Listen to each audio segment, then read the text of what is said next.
Similar care is visible in parts of KV 62, mainly in the treasury. We can see in these photos that were taken, we assume, at a very initial part of the excavation when they passed the end chamber to the burial chamber, we can see that there was a care with important objects, as was the case with this shrine. This shrine with the recumbent figure of Anubis, object Carter 261, found by Howard Carter, still covered with linen. In contrast, the tomb's end chamber, and immediately we can immediately see the signs of intrusion. However, excluding the annex, which is here and was accessed through here, and was chaotic, most items were in its original position. As it is known, part of the tomb of Tutankhamun was robbed in antiquity and resealed 2 times. It was firstly closed in circa 1327 BCE with the seal of Tutankhamun, and again sealed at least 2 more times after robbers' incursions, being the last closure no later than the end of Horemheb's reign, circa 1295 BCE, with the seal of the royal necropolis. Interestingly, what really saved KV 62 was the construction work that took place here of KV 9 that produced an incredible amount of debris that completely covered any sign of an entrance to a tomb. Therefore, the tomb of Tutankhamun survived until our time, providing excellent sources of material for the study of daily objects. Material culture is both an extremely important source of information to get to try and understand an extinct civilization and a way to establish correlations with our own civilization. The materiality is a central aspect of archaeology, for it gives, above all, a palpable way to observe and describe aspects of society without really knowing much of it.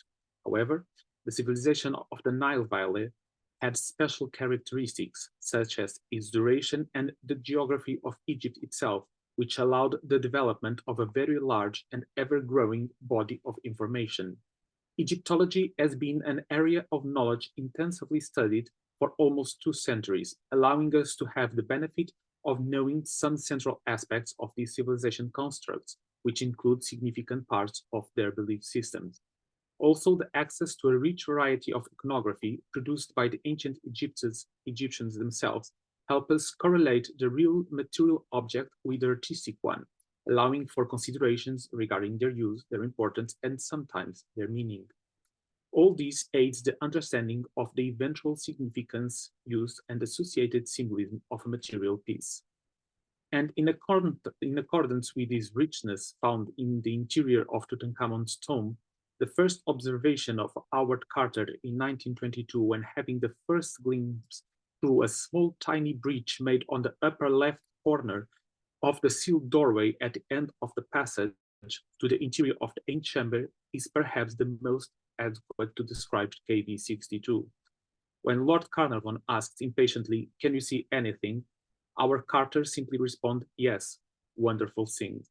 And although wonderful things were indeed found inside that amazing compact tomb today, we'll only have time to glide through some of these pieces. Regarding the proposed analysis, I suggest the following method. First, we will briefly look into 2 charts. This is the first one, to frame the symbolic aspect of both materials and colors present in the pieces we will see here. Of course, this is only to give a general idea of general symbolic associations.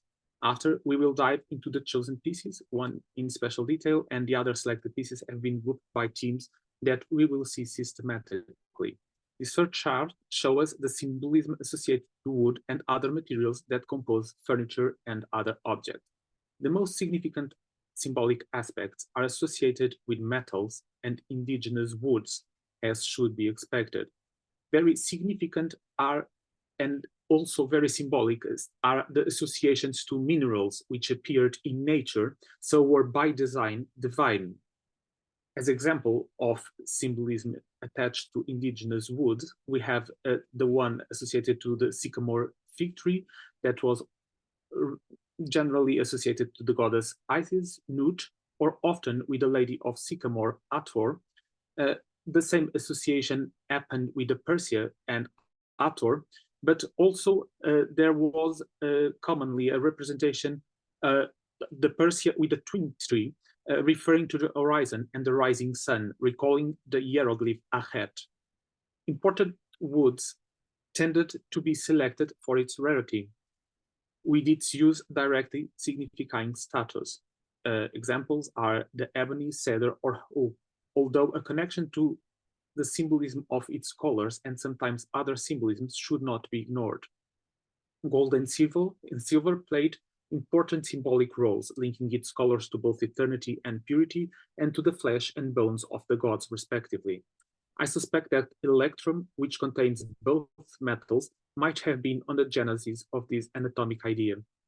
Lastly, the symbolism of minerals was both established by its quality, rarity, and the direct meaning which derived from the color. The best example here would be lapis lazuli, which carried the symbolism of both the sky and was connected to Amun himself. And here we have several colors that are going to appear throughout the presentation, their names and what they mean, but I will not come back to this slide, but I will guide you through it. So, with no further ado, let's travel back to KV 42 and its contents. The object we will see today in a detailed analysis was named simply the Cedar Chair Object Carter 87. For a material analysis, this chair is perfect, for the wood is not gessoed or otherwise covered. This allows the possibility to see all the details of the woodwork, the details of the rails, how they were placed and fixed to accomplish the final product itself, as well as the different types of joints. In this chair, as in many other pieces of Egyptian furniture, we see the use of mortise and tenon joint for structural parts of the chair fixed with pegs. The fact that both the wood furniture construction techniques and the jewelry work of our days have not evolved in basic techniques from those ancient Egyptians' use is a very relevant fact. The chair stands 0.96 meters tall over lion legs, which in turn are above here small tambourines. The legs are mortised and tenon into the seat rails and pinned with gold-covered dovels in each joint. You can see them here. The legs are, the backrest has an intricate carved inscription covering a significant part of the wood area here and also on the back that we'll see in a few moments. Now, I would like, I would like just to point out this section. We have here a drawing by Svar, which is wrong, as well as the Walter Siegel's drawings. They are wrong. This was pointed by Marianne Ittenkraus, and she was right. If you see here in front, we have this section that survived, and this section, you can see that this part is indented, and on the back, the same happens. But if you look close here, we see that this one and this one are similar to this one. And on this side, they are similar to this one. And we will turn to this in a few moments. Now, the inscription on the chair follows formulae that where the pharaoh has established for him both lineage through ancestry from the gods and legitimacy. I have highlighted the most relevant parts, because we would not have time to read it all. Firstly, we can see the central inscription on the backrest. So we have here of relevance, I'm going just to read the relevant parts, a son of Ra, the living image. Oh, let me just erase it. No, sorry, not erase it. The living image of Amun, and then Lord of the forms of Ra, which is the translation of Neber Perura, the name of Tutankhamun, one of the names of Tutankhamun. And then we have here, again, son of Amun, offspring of the majesty of Ra, whom Horus brings into the great mansion, created by the perfect bow of Heliopolis. The closest translation, as most of you must know, of bow is souls, but that was not a word in ancient Egyptian vocabulary. So soul, I use ba, and soul's bow, which is the plural, whom Atum caused to appear upon his throne. And then we have again image of Ra, the well-beloved of Amun, created by Ra himself. And here again, son of Ra, beloved by him, which appears here and here. And then who wears crowns and pleases the gods by wearing the crowns, sacred king. Here already it's the same as saying divine king or godly king, something like that, whose form is like the horizon dweller, his father south of his wall. This is a reference to Ptah, son of Ra, of his body, beloved by him. And then we have who wears crowns and pleases the gods again, a king who pleases Atum, protector of Ra Orachti, the seed who came forth from God to bind the two lands. Again, son of Ra, of his body, beloved by him. Son of the perfect of face, which is another reference to Ptah, offspring of the gods of Memphis, and chosen by Ra. So, symbolically, what can we deduce from this chair and what was presented? First, it is necessary to establish the following. There are not many examples of heavily inscribed pharaonic furniture other than that of KV 62, meaning that there is not an exact way to compare the number of associations or mentions to gods present in this chair and in other similar pieces. So we have to compare it to other sources, such as the inscription found in temple, stelae, or other medium dated from dynasties 18 and 19. And what we see is that it can be safely said that the volume of associations here noted are what was to be expected in royal inscriptions of any kind at that time period. This said, it is visible here that this chair has nominated, either by name or by epithets, a considerable number of gods that date from the first cosmogonies, such as Ta, mentioned only by south of his wall or the perfect of face, Thoth, Amun, Atun, Ra, and references to Orachti and their composite form Ra Orachti, He, Horus, and there is also the relevant inclusion of the expression the perfect bow of Heliopolis, which is very ancient, and also the expression horizon dweller is of interest. For one, it remits to an expression used to refer to the two lions of yesterday and tomorrow, the Ahet, used as far back as the reign of Pepi II, Dynasty 6. But here it seems more probable to be referring to a specific god. Could it be the Horus of the horizon, or perhaps Ruti? The used wood, cedar, is not per se a symbolically significant wood, as we've seen. It's imported, but it is of significance the fact that, according to register, it was the first type of wood procured outside the borders of Egypt during the reign of Snefru, Dynasty 4. It came mainly from Lebanon since that time until the 18th dynasty and later on, of course. And of importance also its reddish color. So with just these two simple analyses, the wood provenance and the use of specific formulae that nominate ancient gods, we can suggest that the New Kingdom elite had to have access to knowledge that dated more than a millennium and a half back. This information had to be catalogued, stored, and ready for consultation during centuries upon centuries. This is by itself an amazing deed. Of course, that the establishment of lineage and legitimacy is more believable or accurate, if you prefer, the oldest the ancestors are. We know that the pharaohs from the first dynasties do not share familial ties with those of dynasty 18, but this is century 21 AD science fact. What this formula informs us is that all the pharaohs were sons of the same gods, each pharaoh was a Horus.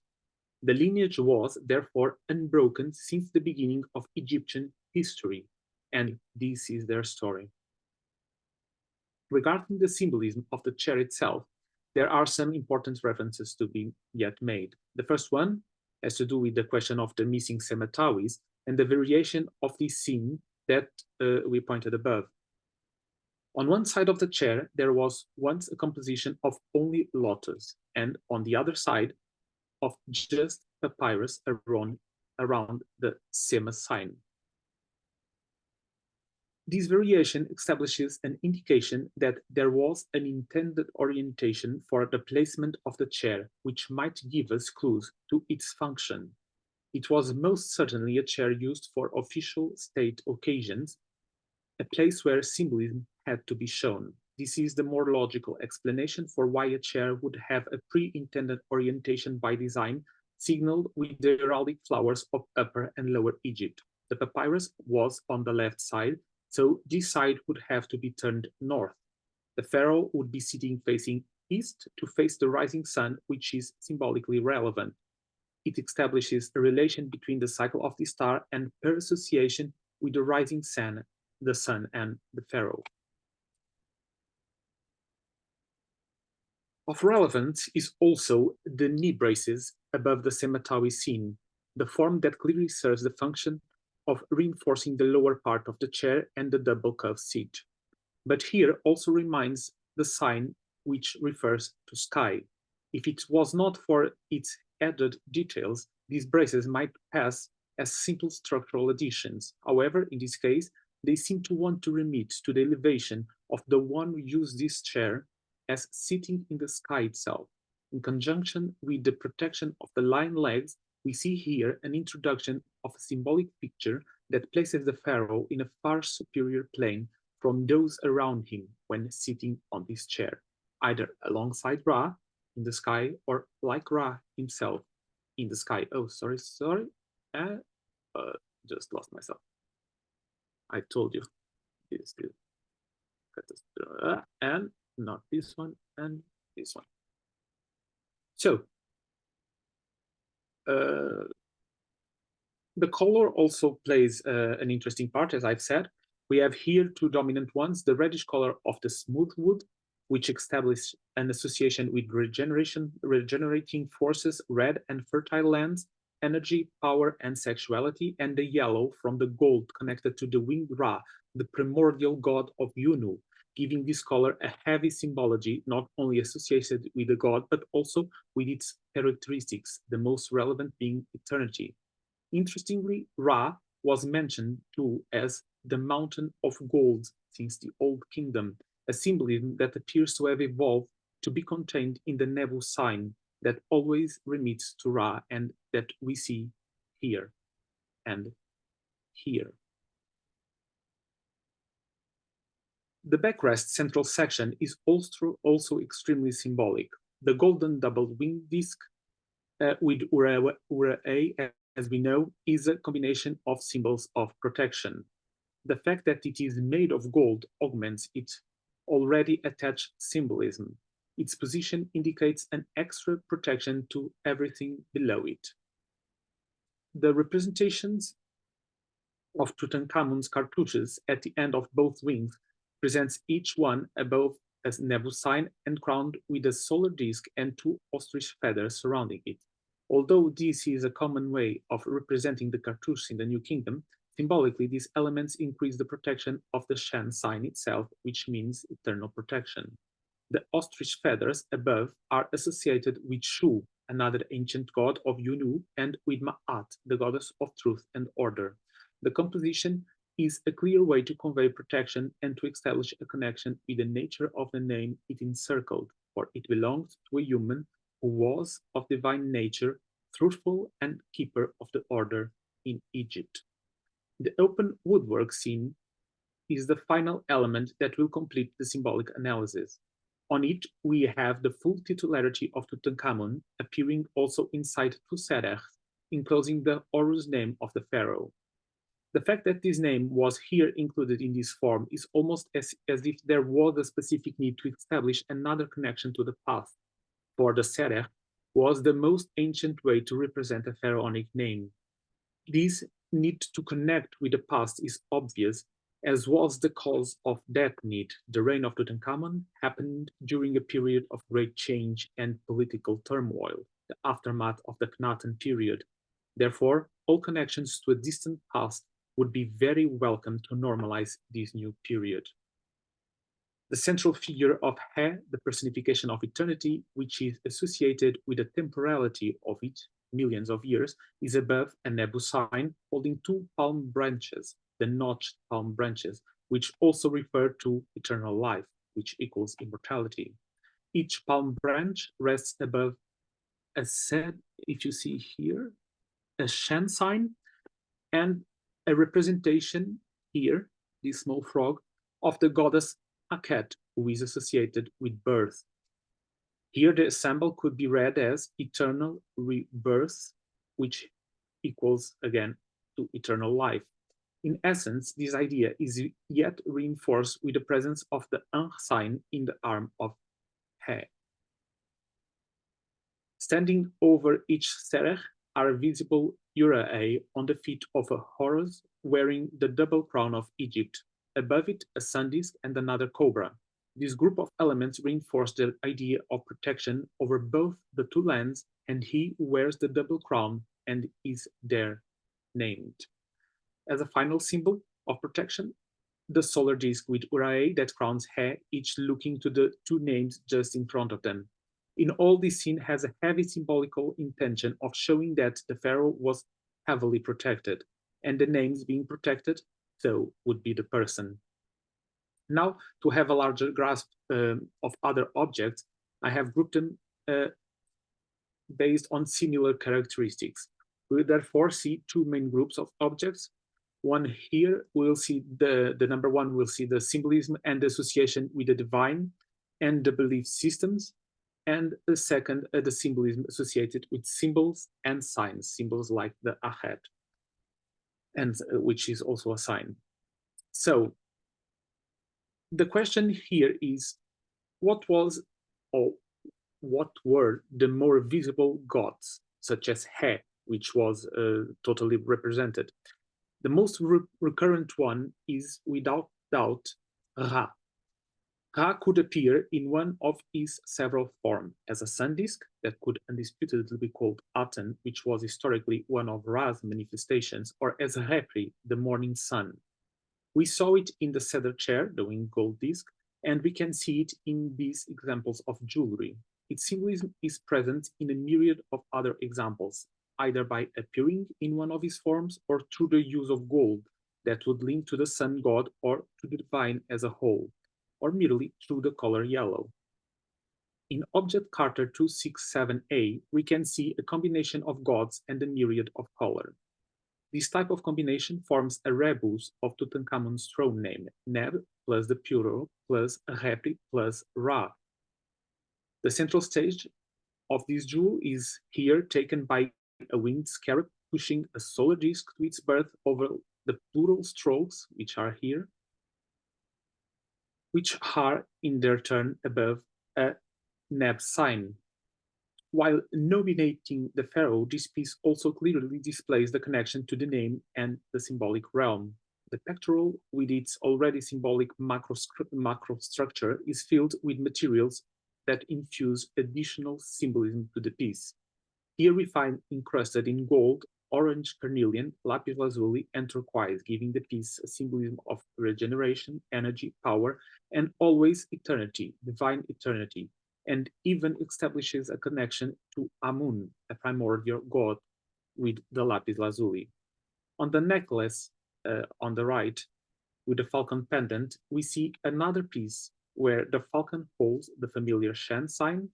It is crowned with a solar disk and protected with an ureos. The counterpoise has the inscription of the birth and the throne names of Tutankhamun. On the image, we can only see the Neberpebura cartouche protected uraei, but the most significant symbology in this piece is in the form of the counterpoise. It has the form of a heart, the Ib, where every important aspect of the self was stored, the place of memory. as well as it was the spiritual place of intelligence and emotion according to ancient Egyptian beliefs.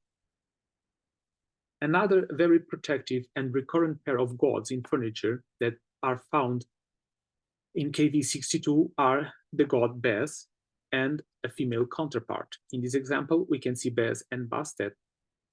Object Carter 047, the ebony bedstead, which is also heavily inscribed, has three gods Bes surrounded by two Bastet each, holding the Sa sign, a protective amulet.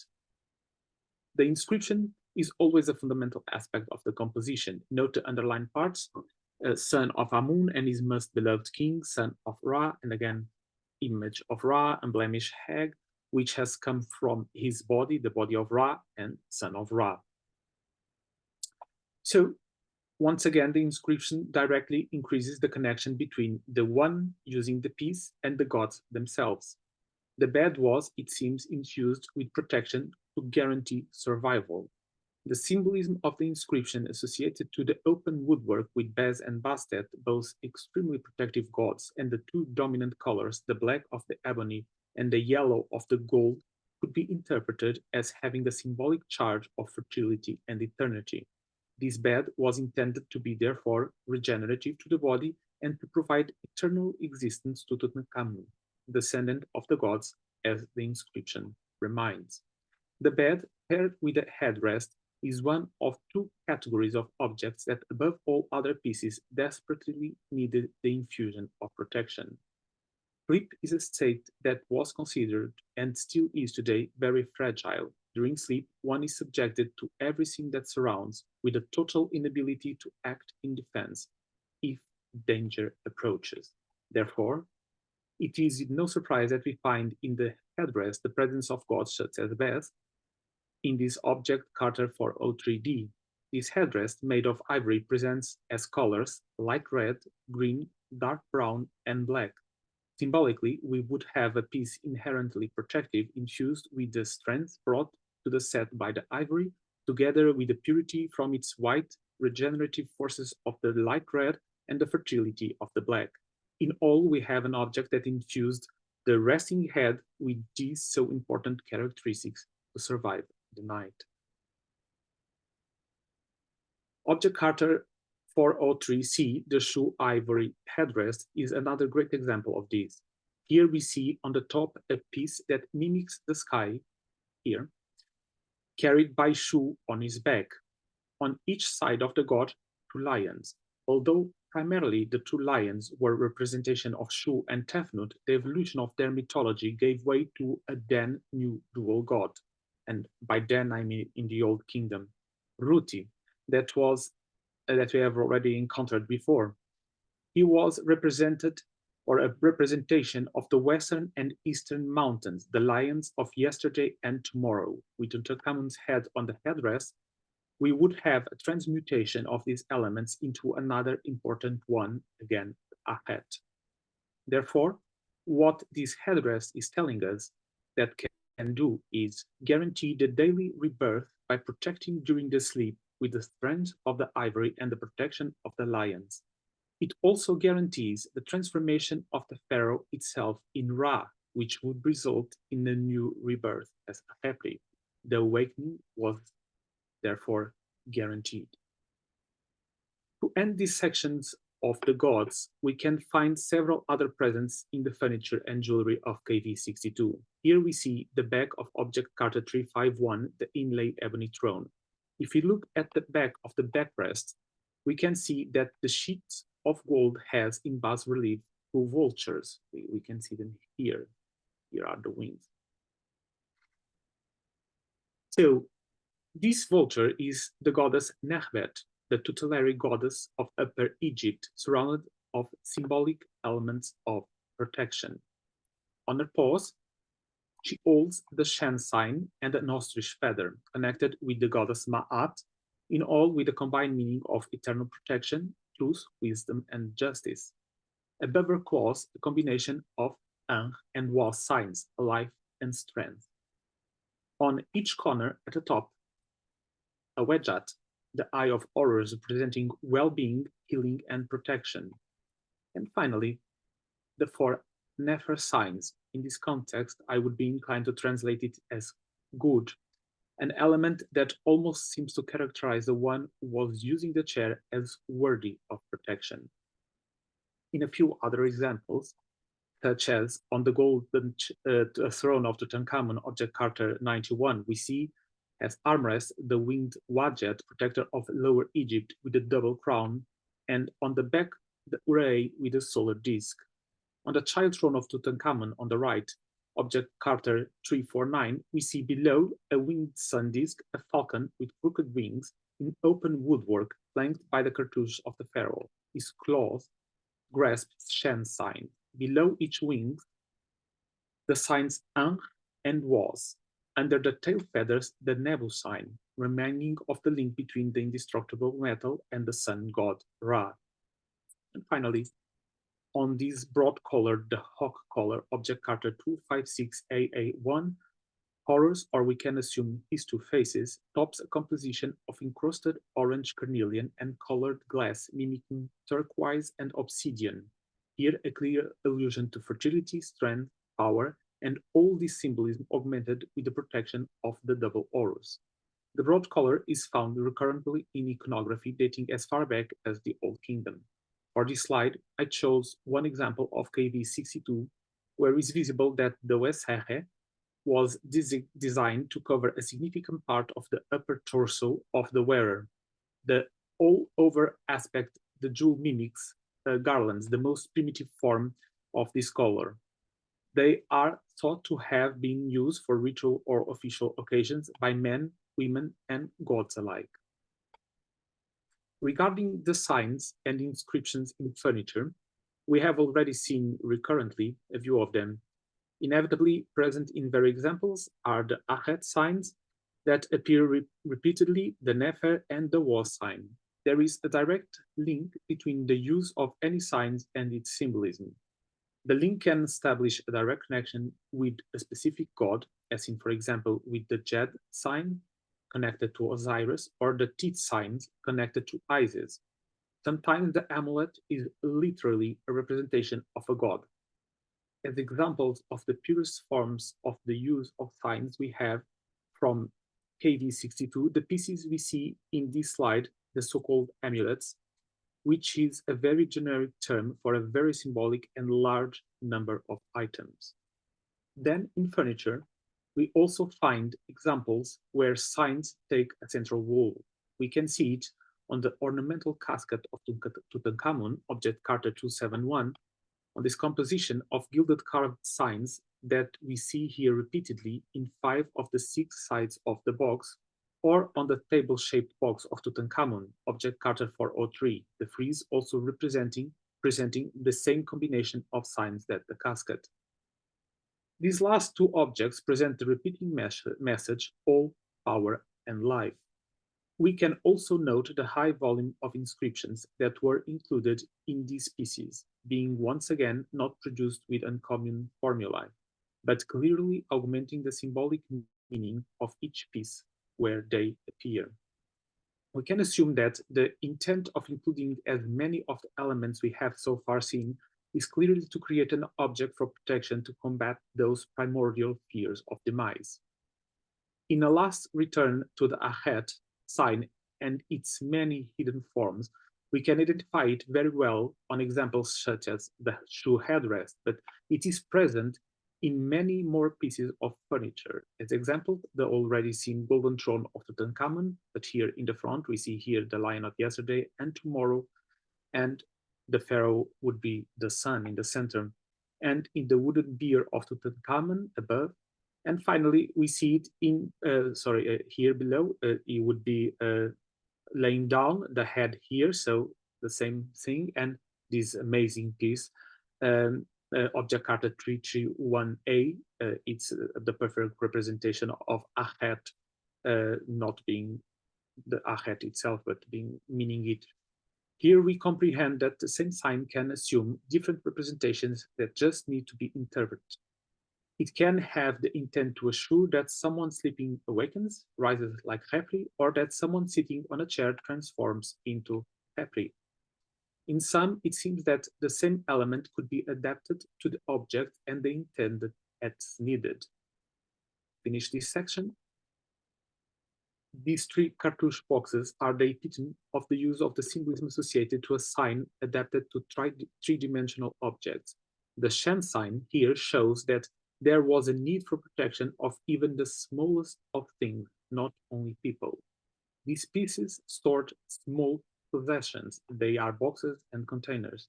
Therefore, we can now establish that the need for protection surpasses that of the individual and was also extended to the possession of the individual. As many of these objects have clear signs of wear, it is adequate to admit that they were not produced for the funerary paraphernalia. They were used during the life in Egypt, which makes all these need of protection a synonym of a belief more profound in the society itself. There seems to have existed indeed a fear that evil forces would affect from every side at any moment, and that everything, not only the person, had to be protected.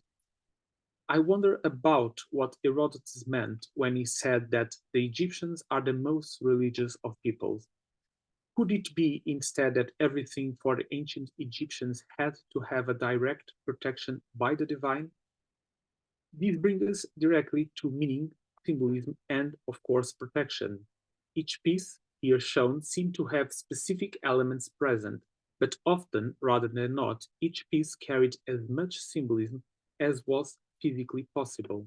A chair, a bed, a necklace, a simple amulet, or a headrest transferred to its user its associated characteristics. The ivory, the strength of the animal it belonged to, the design of the linen paws, the power of the linen it mimicked, but also the protection it could propitiate. The color green, a direct connection to Osiris, and the color white to Ma'at, while gold could either connect to all gods or to the sun god, but always pointed to eternity, and lapis lazuli could establish a connection directly to Amun. Signs, symbol, and formulae seem to have each their proper use and own space.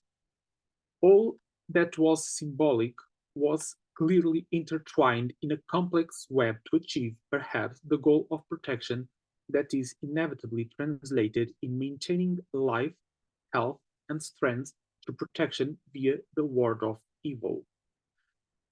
Most important is the fact that not only representations of gods were used, the symbolic domain was more complex than that. Gods, signs, inscriptions, even colors and materials were the ingredients that seemed to transform a simple agglomeration of matter into a piece filled with symbolism and power.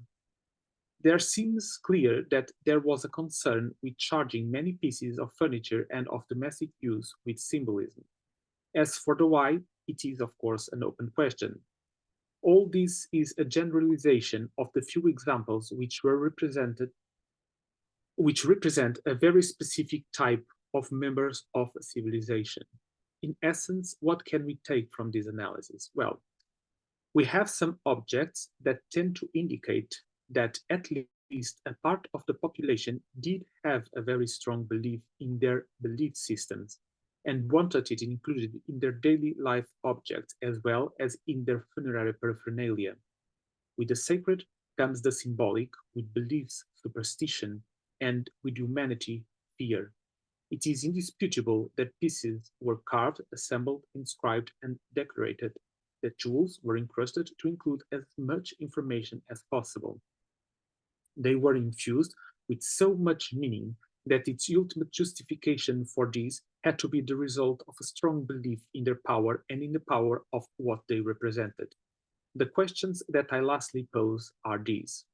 Was he who slept in the head with the head on the shoe headrest, laying down on a bed with leonine legs and a footboard with beds and baskets surrounded by signs and inscriptions, and using his broad falcon collar protected from evil and danger? Well, in reality, perhaps not. But did he slept better? Well, he slept believing that he was absolutely protected by all the power of the symbolism of everything surrounding him. And this certainly might have given him enough peace of mind to have a far more repairing sleep than if he had used ordinary objects. So did he sleep better? Oh, yes. So,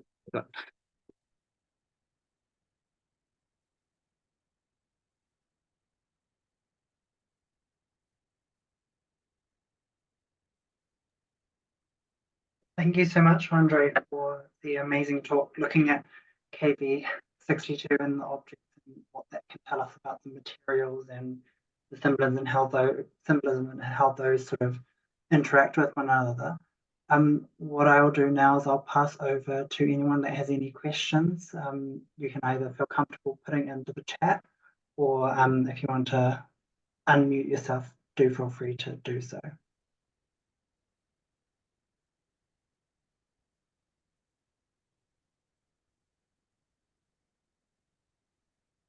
Alrighty, if there are no questions, I will use my position as chair to ask a question.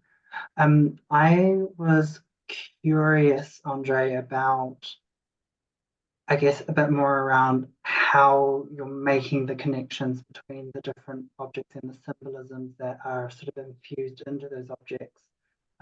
Just thinking back to, about my own research in terms of applying a theory called assemblage theory, and how objects are in a constant state of emergence. If there's anything that you could elaborate on around what that looks like in your research and what sort of approaches you are taking to sort of identify these sorts of relationships. Well, I think that the first guide I used was Wilkinson, that basic book well, not basic but very informative book of symbolism and its meaning. That's where I started, and then I started to establish relations between colors. I'm daltonic, so I don't see colors, which is very interesting because I knew that well, the objects could not be all gray. So I started talking to people and asking, can you please tell me what's the colors that are here? And so that made me focus on the question of color. And everything in ancient Egypt, and we know now that even the temples and the major constructions they had, and that there still are, they were extremely colored, which in itself is a pointing arrow to these people. Color really mattered. To us, I suppose that also matters, but it's not very common in our Western society, the importance of color. For example, in Oriental societies, there is also a very significant correlation between determined colors and its meaning. For instance, the yellow in ancient Egypt, in ancient China, the yellow was very important and was only allowed for the emperor. So I started analyzing what are the meaning of color, and then why would ancient Egyptians be so worried with certain materials, such as, for instance, lapis lazuli. They had to have a meaning because they did not had a very a capitalist notion as we have today of the value, the value of the stone. And the same happened with a lot of our other stones. And an important thing is that before the New Kingdom, I don't know if many people know this, but it's very curious. I read it a few years ago and I was amazed. Before the New Kingdom, gold was used to buy silver, because silver is very difficult to separate from gold. It appears in golden mines, and it's a nightmare to separate electrum in its components. So ancient Egyptians, before the New Kingdom, as it had a widespread cult for the dead, and the production increased drastically. So they needed much more gold, and so by the New Kingdom they were starting to buy gold with other commodities, but before that they used gold.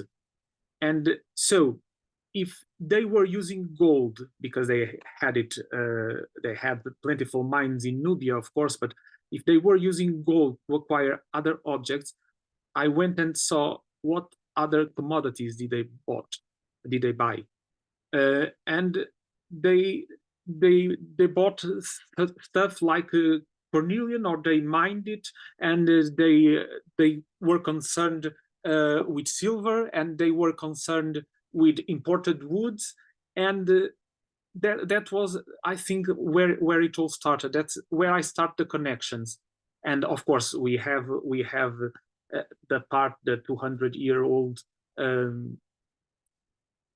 the 200-year-old corpus of information and correlations that many others before us have made. For instance, the relation between the papyrus and the lotus in that chair that Ethan Kaus made in the 90s. It's amazing because Svars, for instance, he did those drawings in the 2000s, and he still repeated the error of Walter Siegel. Walter Siegel was an amazing architect, and his drawings are amazing, and Ethan Kaus had access and the right to use them, which is an inviolable thing. And what is important is that even there, if they spend their time thinking, how am I going to make this chair symbolic and important, and they used things as okay, this side is going to have the heraldic flower of the north and this side of the south, that had to mean something. I don't think that that chair, for instance, was used in the bedroom. I think it was, of course, used in a significant setting, because it had to be the meaning of the chair, all the backrest, all the inscription of the 3 names of Tutankhamun. They have to mean something. It's not a bedroom chair, or perhaps it was, I don't know. But the fact that it was sent to KV62 again has to have a meaning, because the tomb of Ramos and Atnufer, the fathers of Senemut, they have a very small rock cut tomb that was ordered by his son, and he ordered to place inside both his mother Atnufer, other women, and his father Ramos, that was already somewhere else at that time. So he exhumed him and brought him to the tomb, and with the bodies, it was placed inside some daily objects. For instance, the chair of Atnufer that was broken to fit in, which is, I think, at the method now. It's an amazing piece, and other objects. So what is in the back of the chair of Atnufer are Jed and Tit symbols, and at the center a baz. So these have to have meaning, and the meaning has to be associated well with the symbolic realm, and which is in turn directly connected to the belief system as we have now. For instance, the Catholic have the cross, and the cross means almost a representation.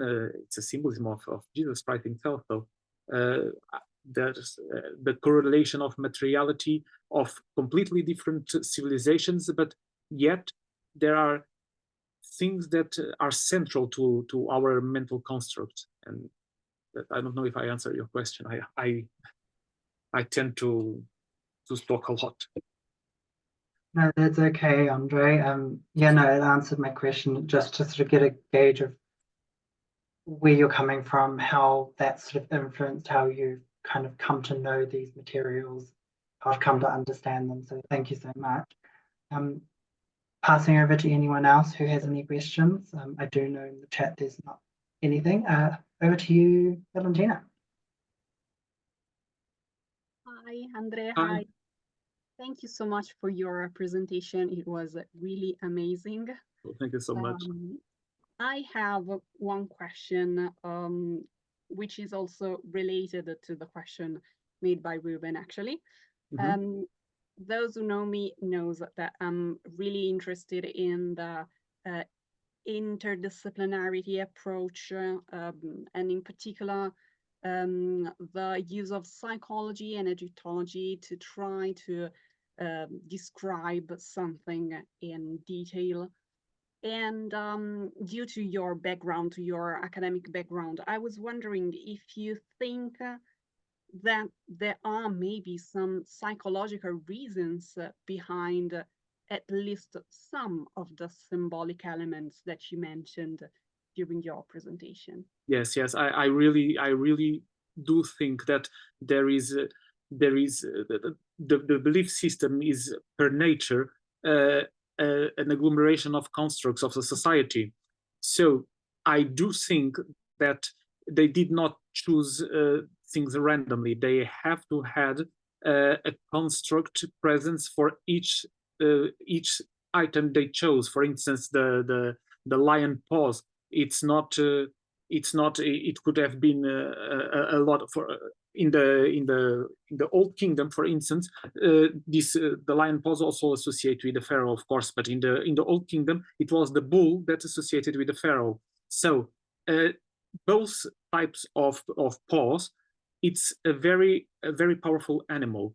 So this is almost as if you want to transmit to others and maybe to yourself as a way to have a peace of mind, but you want mainly to transmit to others that you are protected, you have the strength of a lion or the strength of a bull, and I do think that uh, ancient Egyptians, they were, as we know, most of their symbolism and much of their belief system was created, we gather, by observing what surrounded them. That's why we see a repri trying to move a ball that was something that a reptile would do, a scarab would do in real life. In the morning, they would come out of the places where they sleep. I don't know where they sleep, and they would uh, be pressing on a ball, and in that ball there was their future offsprings. I don't know if you can call them that, but the future reptiles. So the scarab did this and did this in the morning, and the ancient Egyptians got that information and transformed it into repri and the sandisk, and then into Hawarachti and all that meaning.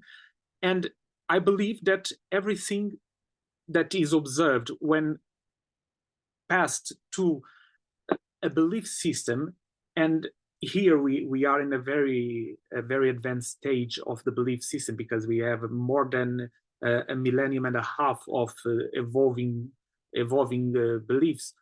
I think that one very interesting thing about ancient Egyptians is that they never lost the basis of their beliefs. They knew from I'm not talking, of course, of the 99% of Egyptians. I'm talking about those that we encounter mainly, except of course in places like Deir el Medina or Lahun, or Kahun, I think you say that, Kahun in English. So, except in these places, we see the belief system as perceived by an elite. So, the elite had access to information that was stored, and they understood it, and there was some modifications, but the basis of the mental constructs, we can see it as far back as the Old Kingdom, which is, for me, absolutely astonishing. Because if someone asked me what was happening in Europe a millennium and a half ago, I would have to think, because probably it's not even recorded, so we have no idea, and the part that was recorded was probably destroyed. So in ancient Egypt, that did not happen. It was a cumulative society. They kept on accumulating knowledge and integrating it in their belief systems, and they used it in their materiality. We see it in iconography, we see it in furniture, we see it in, well, in everything. I don't know if I answered your question, sorry. Thank you. Yes, absolutely. Thank you so much. Really. I think we have time for like one more question. If there isn't any, that's okay. But throwing it out there for anyone.